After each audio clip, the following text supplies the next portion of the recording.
Hi hello. നമുക്കിന്നൊരു hair ഗ്രോത്തിന് പറ്റിയൊരു പാക്ക് കണ്ടാലോ? ഇത് വേറൊന്നുമല്ല കേട്ടോ, നമ്മുടെ ഹെൽത്തിനും അതുപോലെ തന്നെ ഹെയറിനും പറ്റിയ ഒരു ഇൻഗ്രീഡിയൻ്റ് ആണ് നമ്മൾ ഇതിനകത്ത് ഉപയോഗിച്ചിരിക്കുന്നത്. നല്ല റിസൾട്ട് കിട്ടും. നമ്മൾ മാസത്തിൽ ഒരു 2 പ്രാവശ്യം നിങ്ങൾ കണ്ടിന്യൂസ് ആയിട്ട് ഇത് ഉപയോഗിച്ച് കഴിഞ്ഞാൽ നമ്മുടെ ഹെയറിൻ്റെ എന്താ പറയുക, സ്ട്രക്ചർ തന്നെ മാറിപ്പോവും.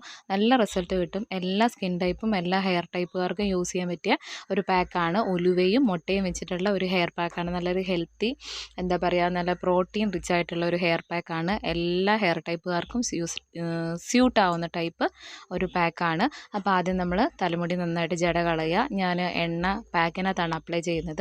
ഇതല്ലെങ്കിൽ നമുക്ക് തലമുടിയിൽ അപ്ലൈ ചെയ്തിട്ട് ബാക്കി പാക്ക് അതിൻ്റെ പുറകെ അപ്ലൈ ചെയ്യുക.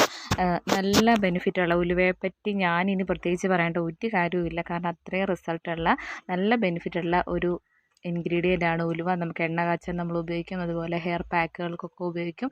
പിന്നെ നമ്മൾ ഡയറ്റിൽ ഉൾപ്പെടുത്തിയാലും ഏറ്റവും നല്ല റിസൾട്ട് കിട്ടുന്ന ഒരു സൂപ്പർ പ്രോഡക്റ്റാണ് നമ്മുടെ ഉലുവ എന്ന് പറയുന്നത്. പിന്നെ മുട്ട നല്ല പ്രോട്ടീൻ റിച്ച് ആണ്, നമ്മുടെ ഹെയറിൻ്റെ ഗ്രോത്തിന് വളരെ നല്ലതാണ്. അപ്പം നമ്മൾ തലയോട്ടി അല്ലെങ്കിൽ സ്കാൽപ്പ് ഫോക്കസ് ചെയ്തിട്ട് നന്നായി തേച്ച് പിടിപ്പിക്കുക. നമുക്ക് ആവശ്യമുള്ളത്ര എടുത്ത് നല്ല തലമുടിയിൽ ഫ്രണ്ട് വശം മാത്രമല്ല കേട്ടോ, നമുക്ക് ഫുള്ളായി കവർ ചെയ്ത് നമ്മുടെ തലയോട്ടി നന്നായിട്ട് കവർ ചെയ്ത് തേക്കണം. എന്നാലേ അതിൻ്റെ റിസൾട്ട് ഉണ്ടാവുള്ളൂ. പിന്നെ വേറൊരു കാര്യം, തണുപ്പുള്ളവർ അധികം നേരം വെച്ചുകൊണ്ടിരിക്കരുത്. അതായത് കോൾഡൊക്കെ വരാനുള്ള സാധ്യതയുണ്ട്. ഒരു 20 മിനിറ്റ് കൂടുതൽ നമ്മൾ ഈ ഹെയർ പാക്ക് വെക്കരുത്. എന്നിട്ട് നന്നായിട്ട് ഒരു മൈൽഡ് ഷാമ്പു ഉപയോഗിച്ച് നന്നായിട്ട് വാഷ് ചെയ്ത് കളയുക. അപ്പോൾ അത്രയേ ഉള്ളൂ. ബൈ.